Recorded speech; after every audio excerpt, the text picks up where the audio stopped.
Hello guys, आप लोग कैसे हैं। सो बेसिकली अभी हम जो पढ़ने वाले हैं वो है होम मैनेजमेंट, जो कि होम साइंस का ही एक पार्ट है।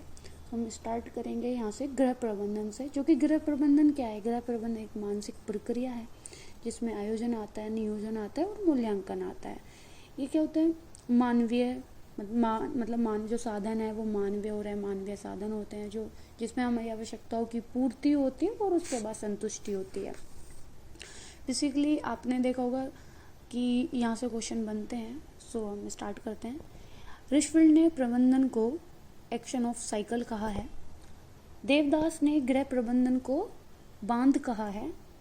ओकॉर्जिन ने गृह प्रबंधन की तुलना किससे की है, व्यवहारिक विज्ञान से की है। गृह प्रबंधन के चरण, सबसे पहले नियोजन, जिसको आयोजन भी कहा जाता है, नियंत्रण और मूल्यांकन।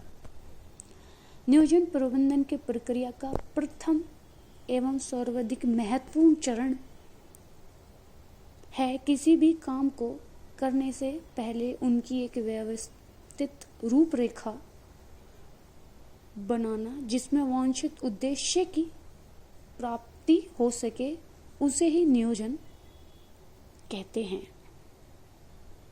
यह ये बताने में मदद करता है कि कौन सा कार्य कैसे, कब, कहाँ, किसके द्वारा, किस माध्यम से किया जाना है।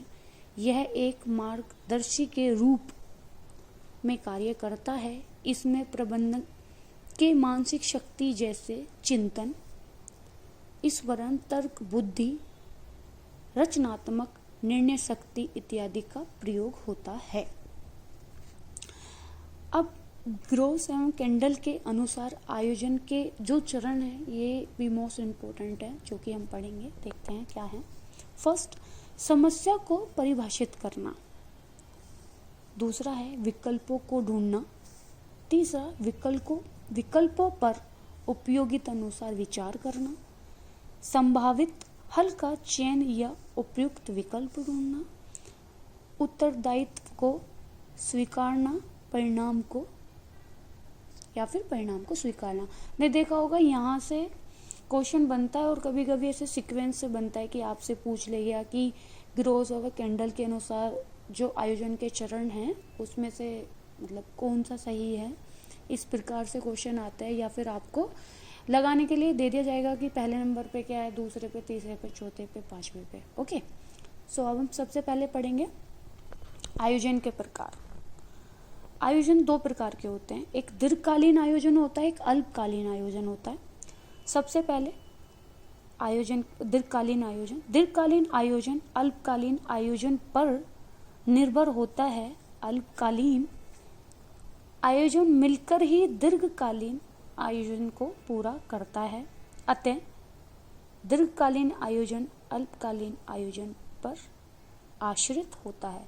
बेसिकली जो दीर्घकालीन आयोजन है वो अल्पकालीन आयोजन पर ही निर्भर होता है, और अल्पकालीन जो योजनाएं होती हैं उनसे ही मिलकर दीर्घकालीन योजनाओं को पूरा किया जाता है।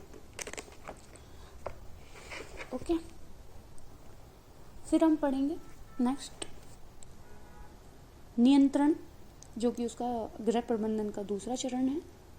ओके, इसको कंट्रोलिंग कहते हैं। नियंत्रण का कार्य होता है किसी सहायकों के कार्य का माप द्वारा ठीक करके संपादक किया जाए, ताकि यह सुनिश्चित हो सके कि उद्देश्य तथा उसे प्राप्त करने के लिए जो योजना बनाई गई है वह सही ढंग से क्रियान्वित हो सके। अब नियंत्रण निकेल और डार्सी के अनुसार क्या है। निकेल और डार्सी के अनुसार यह एक ऐसा यंत्र के समान है जो योजना को इच्छित परिणाम तक पहुंचाते हुए दिशा प्रदान करता है। तो निकेल डार्सी ने बोला जो ये कंट्रोल, ये मतलब जो नियंत्रण है, ये एक यंत्र है जो हम योजना बनाते हैं उसमें हमें जो परिणाम है, जो हमारी इच्छा का परिणाम है, उस तक हमें ये पहुंचा सके, सही दिशा प्रदान कर सके। अब नियंत्रण के भी चरण होते हैं, एक होता है बल देना, निरीक्षण करना और समायोजन करना। अब हम पढ़ेंगे तीसरा चरण, मूल्यांकन, इवैल्यूएशन। मूल्यांकन व्यवस्थापन प्रक्रिया का अंतिम चरण होता है। मूल्यांकन प्रक्रिया के द्वारा ही कोई योजना कितनी सफल है, कितनी असफल है, सफलता के कारण, असफलता के कारण या योजना की विशेषता एवं कमियों की, उसमें ही मतलब जो कमियां होती हैं कि जानी जाती हैं, और यही जांचने की प्रक्रिया ही मूल्यांकन कहलाती है। तो बेसिकली मूल्यांकन क्या है कि जो हम व्यवस्था, जो प्रक्रिया मतलब हम योजना बना रहे हैं, वो कितनी सफल है, कितनी असफल है, उसकी मतलब उसकी खामियां, उसमें कमियां क्या हैं, ये सब जांचने के लिए ही हम क्या करते हैं, मूल्यांकन करते हैं।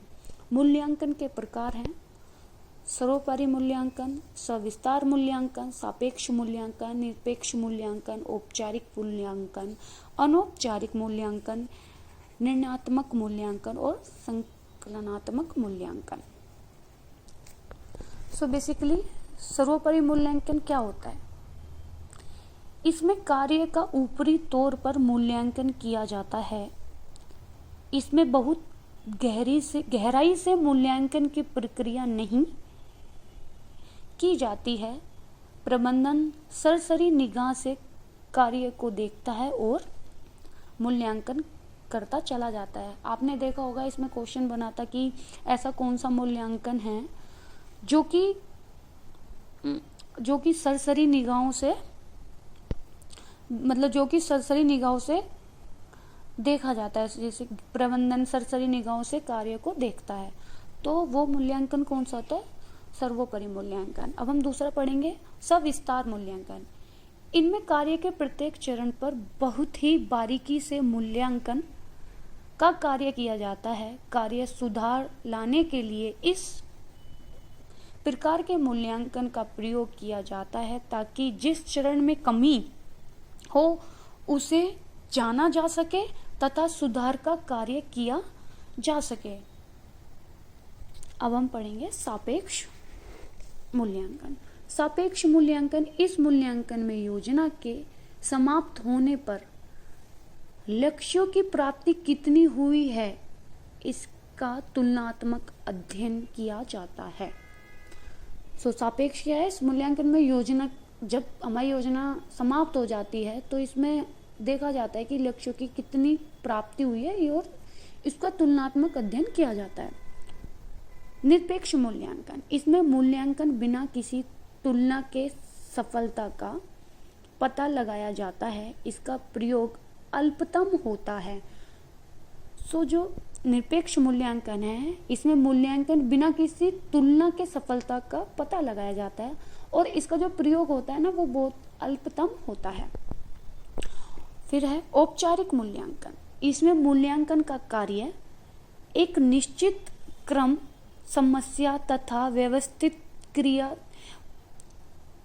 किया जाता है। साथ ही साथ तुलना पर भी कार्य किया जाता है, तो इसे अनौपचारिक मूल्यांकन कहते हैं। औपचारिक मूल्यांकन जो है वो हमारा, इसमें मूल्यांकन का कार्य एक निश्चित क्रम, समय तथा व्यवस्थित किया जाता है। जो व्यवस्थित हो, निश्चित और समय हो, ये क्या होता है? ये औपचारिक मूल्यांकन होते हैं। ओके, उसके बाद आता है हमारा अनौपचारिक मूल्यांकन।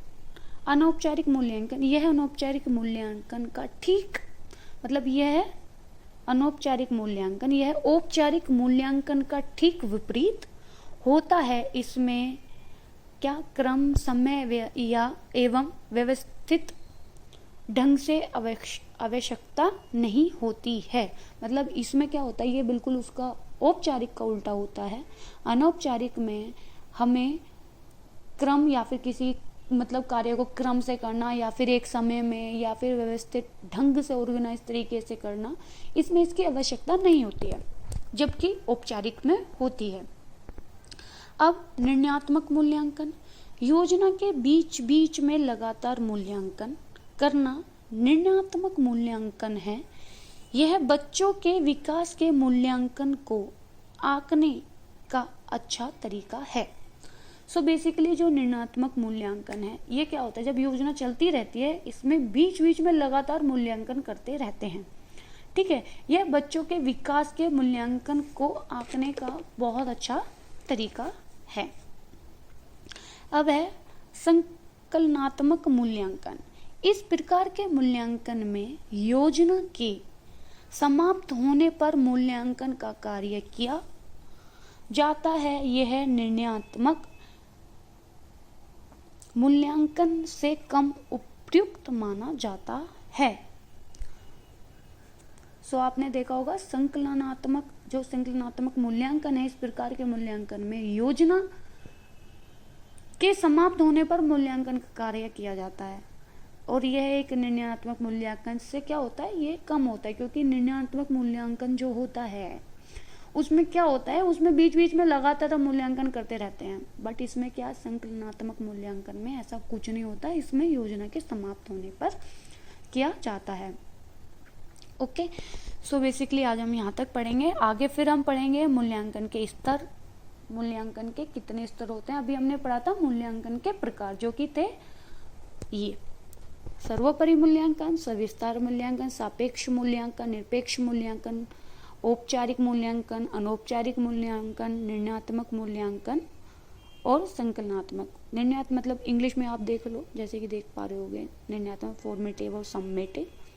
ओके, और ये सब है ओवर एवल्यूएशन, डिटेल्स और absolve, formal, informal, formative, summative. Okay, so आज हमने ये पढ़ा है। आगे फिर इससे आगे का चैप्टर हम नेक्स्ट वीडियो में पढ़ेंगे। आई होप आपको ये वीडियो आपके लिए अच्छी होगी, आपको समझ आया होगा। तो प्लीज़ लाइक एंड सब्सक्राइब कीजिएगा ऐसे ही अच्छी वीडियो पाने के लिए। Thank you so much.